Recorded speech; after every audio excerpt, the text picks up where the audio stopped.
Hey guys, this is Tim at Tim's Tiny Arcade. I'm here with Doc Mac. We're here at Galloping Ghost Arcade. We're going to do another 5 unique games in your arcade today.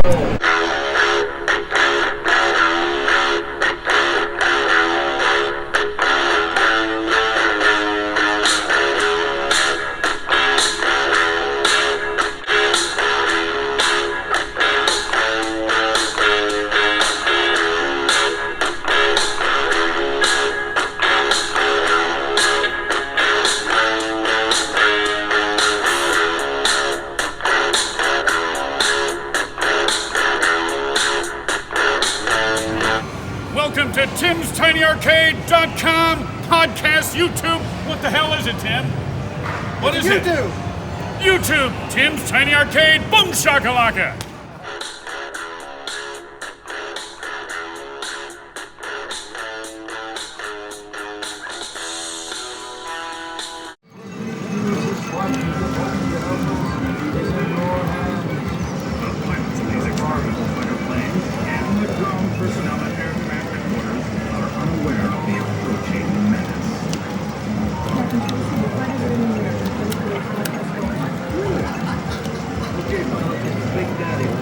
Our first one is going to be right here. Gottlieb put out so many great games, so many recognizable games. Cubert, Mad Planet, so many games that people recognize, but they had a lot of games that were just didn't hit that same level of resonation with the fans. This was one of them. Much later ones. This is Exterminator, which came out back in 1989. This was Jeff Lee and Warren Davis. Jeff Lee had done artwork on pretty much every Gottlieb game that came out. This one was very unique. Warren was working on his digitization software, so those hands that you control with the sticks, very unique control on it, almost like a Battlezone joystick, but it twists left and right. Wow, yeah. And that controls the hands. Those hands are actually Warren Davis's hands that he captured. Nice. All the backgrounds are from Jeff Lee and Warren Davis's houses. Really? So it's, I know Jeff Lee was saying that one of the bedrooms and one of the kitchens was a house that he lived out in Oak Park at the time. And amazing cabinet, amazing artwork. So much cost went into making the house design and give it such an amazing presentation. Yeah, this is very unique. The control, very unique. You had to shake the stick. It was a little bit too much depth for people to really kind of get into, especially in 1989. But technology-wise, this game brought so much to it. And again, the digitization process gives it a very, very unique look, which now most of this was claymation that Jeff Lee still has to this day. Oh, wow. I've been fortunate enough to see a lot of the models that he used to do all the capturing. All those were miniature houses, and just so incredible to hear the stories of how this game came to be. And they put it out originally, and unfortunately, because of the high cost of it, they thought it was going to do better than it did, and a lot of them ended up being returned. Yeah. So we were so happy when we were able to get this one here, and again, all this amazing artwork. It's just a lot of effort went into this game, and it's taken a long time for people to really appreciate it. Yeah. So. Well, that happens sometimes. In '89, or how many they made of these? Probably not that many of them. No, there's a few hundred at best. And a lot were returned. So interesting game for sure. Definitely. So 2 buttons, top button and a pound button. Yep. So if you hold to the right or left on player 2 for a little bit, it will pull the hand away to where you can actually pound the ground. So there'll be bugs or cans underneath that you smash. And once you destroy so many cans or bugs, you'll advance to the next level. Nice. So very, very unique control. Again, a very unique design where if you're all the way to the left, your hand becomes like a spray gun. And as you twist the stick, your target kind of goes with the turn. So very unique. Takes a few playthroughs to really get into the groove of what's going on, but definitely a great game and one collectors are always looking for now. Nice.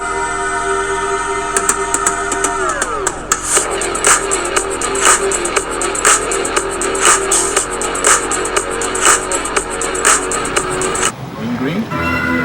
I copy, Big Daddy, but what? I don't believe it. Flying saucer. The show master.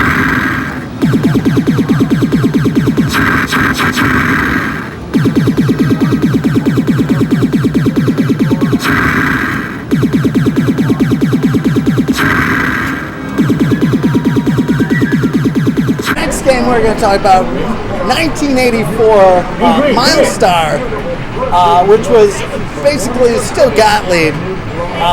Us versus them, which was their Laserdisc game. They did it at around the same time as Mach 3. Everything about this game, they went for kind of like a 50s, 60s B sci-fi movie element to it. Yeah. And it really, it's great. Like a lot of one-liners that you'll remember. Everything, the presentation, it's this later Laserdisc cabinet, same one that they used on Mach 3. A lot of the artwork, the interior artwork was carried over from Mach 3. The only big difference was the control panel art and the marquee, but everything else was the same. This artwork up here, this is actually Jeff Lee posed for this. Really? So that is Jeff Lee right there. Oh my God. And you can see it's classic aliens invading and us versus them. Again, Laserdisc technology. We did a big event when we added this to the arcade floor, and we had Warren Davis out here. We had Jeff Lee. Warren actually brought a bunch of Polaroids that he had taken when they were loading the plane up to shoot all the overhead aerial footage. Oh my God. And he made this big collage poster for us and donated that to the arcade, and we've got that hanging up in the back of the arcade. So, as it was, so many arcade developers didn't want the artists and programmers' names getting out because they were very fearful of people getting stolen away by other companies. So this is a great example of where they were able to hide the designers and artists' names in the games. So if you look at the helmets of the pilots, it'll say Lee or Davis. And very smart for them to do that. Yeah. They wanted to get their credit out there. So Laserdisc games, there weren't that many back in the day, right? I mean, I've heard, I don't know if it's true, 12 or so different machines? About that, maybe a little bit more than that. Okay. There was some that only came out in Japan. Games like Cobra Command, Rope Blaster. In the skies of every nation on the planet. Very rare, obscure. Time Gal, Revenge of the Ninja. Obviously, games like Dragon Slayer and Space Ace were the ones that everybody knows knew. those. Yes. This one, a little bit different as far as it didn't get that same recognition. But again, a lot of this, it wasn't just a cartoon playing. It's like they were live actors. A lot of production value to this game.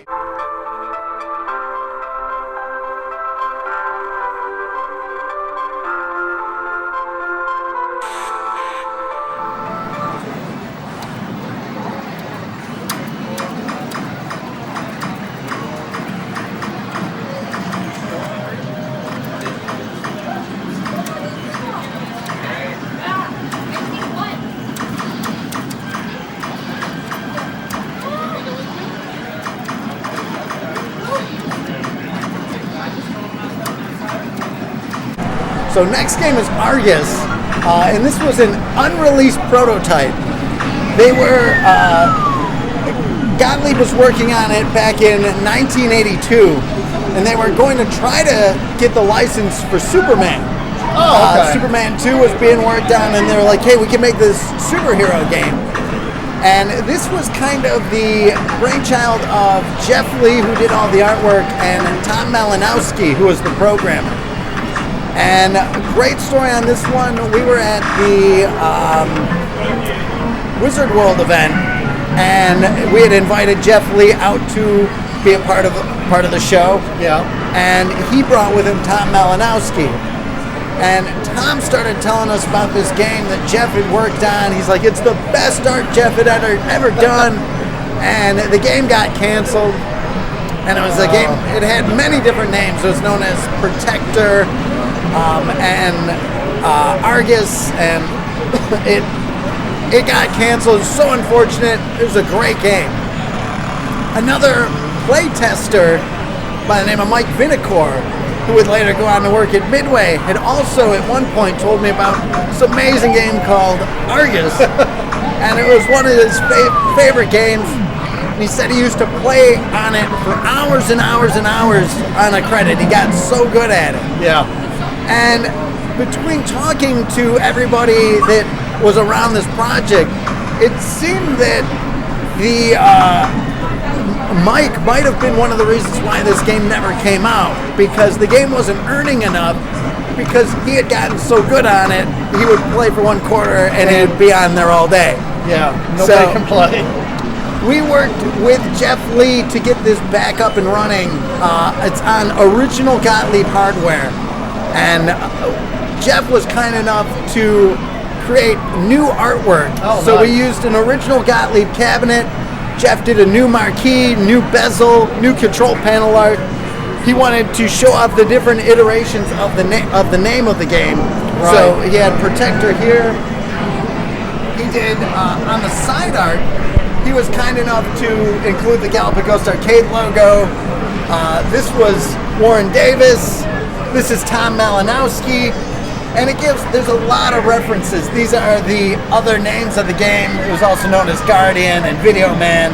Now he's the Protector. No. So definitely a Cubert reference right there. And you got Jeff up here overseeing things, and that's sweet. I love that. Waxman was basically one of the head guys at Gottlieb, and he was a big supporter of this game. He wanted to see this come out, but it could never make earnings. Here you have the accurate score of Argus. This is David Thiel's actual music notes. Oh, okay. A lot of little things hidden in this game cabinet. There's a lot of little Easter eggs right there. For sure. So this is it's an action game with it's unique too, because it's, I'm thinking action games a lot of times. I'm thinking joystick, and this is a trackball game. They were trying something different. They went with a trackball on it, and it gave a very unique gameplay to it. It's very fast moving. As the enemies are trying to carry off the citizens, you have to fly up, shoot the enemy, and then catch the citizen and return them to the ground. So little Defender influence there, but definitely a very great game. Awesome. When we put this on the arcade floor, we did a big event. This was game number 500.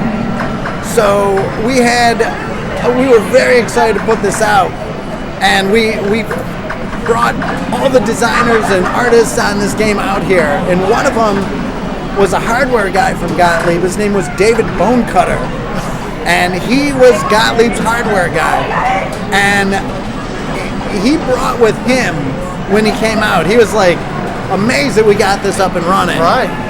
And he brought a board for us, and he's like, this has been sitting in my attic for decades. I want to give it to you. And instantly I'm like, oh, what game is it? What game? I don't even know. It's just been up in my attic for 20 plus years. So tried to plug it in. It unfortunately the board didn't work. Right. Took the ROMs off, and I did a comparison against all the other Gottlieb games, and it was not a recognized game. Okay. So we finally, with the help of Master Tech Doug Fox, we finally got the board back up and running, and that ended up being the next game we were going to discuss, called Arena, which is an unreleased prototype, and this is the only one that is known to be out there. Same thing, we made a cabinet for it. Jeff Lee again helped us out and did a brand new control panel artwork. This was an original Gottlieb from 1982, which is basically like paper with a plastic overlay. The plastic overlay has color on it, and it just lines up. And this was kind of the test right before they would actually design the final marquee. The game started as it was originally called the Hexus, and then it was put out. It unfortunately didn't earn enough, and they brought it back, retooled it to be Arena, put it back out. It still didn't earn enough. They pulled it back in again, and they really wanted to see this game make money, and it was a great, very fun game. They tried it again as labeled as Wiz Wars, and unfortunately they made the decision that it wasn't going to earn enough. But very, very unique game. We were able to track down a prototype cabinet for Wiz Wars, and this was the actual proper stick for the game. This was the actual proper spinner for the game. That's awesome. You guys got that. The woman that actually owns the Wiz Wars prototype, her husband had worked for Gottlieb, and in seeing her Wiz Wars cabinet, we knew what the controls were, and she happened to have a brand new NOS, never seen the light of day, joystick and spinner that she donated to the arcade to help us complete this game. That is amazing. So one of a kind build here, and then Jeff Lee did a custom screen side art of the wizard from Arena. So. Okay, cool. That is neat. And so this game, kind of go around and you just shoot the enemies with the spinner, and you are able to rotate the spinner so that controls the direction. You've got a 360-degree shot. You're moving with the stick, and then you've got kind of like a smart bomb with the top button. Very unique controls. Very nothing like this game. A very fun, very addictive game. I've put a lot of time on this one myself. And again, Jeff Lee's artwork and animation just incredible. Yeah. They are very good. Excellent.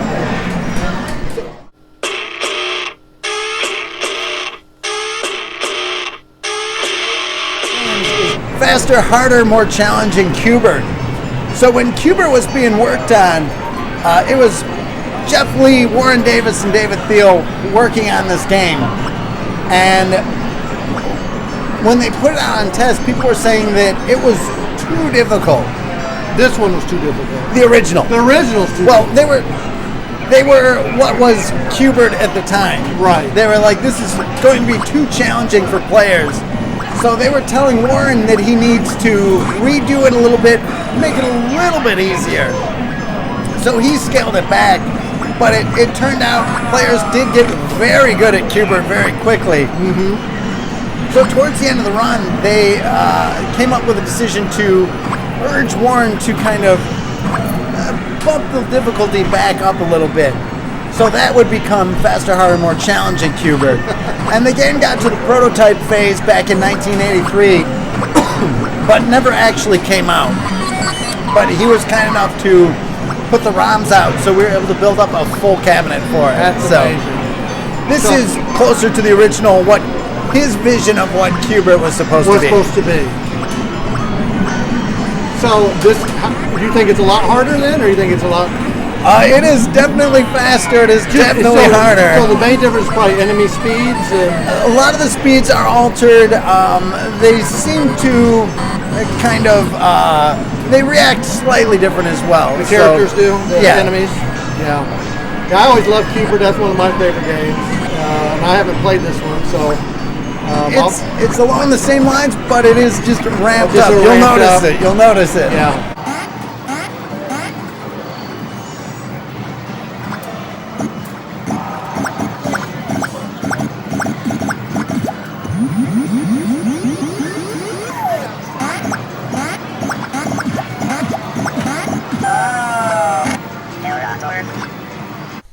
All right, guys. So I want to thank Doc Mack for taking the time to walk the, and show us 5 Gottlieb games that are extremely rare.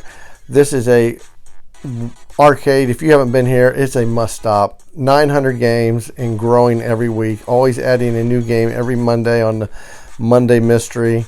This is in Brookfield. So if you guys get a chance, go to Galloping Ghost, guys. Awesome arcade. Guys, I want to thank you for watching today's video. Please like and subscribe. Until next time, guys, keep on gaming.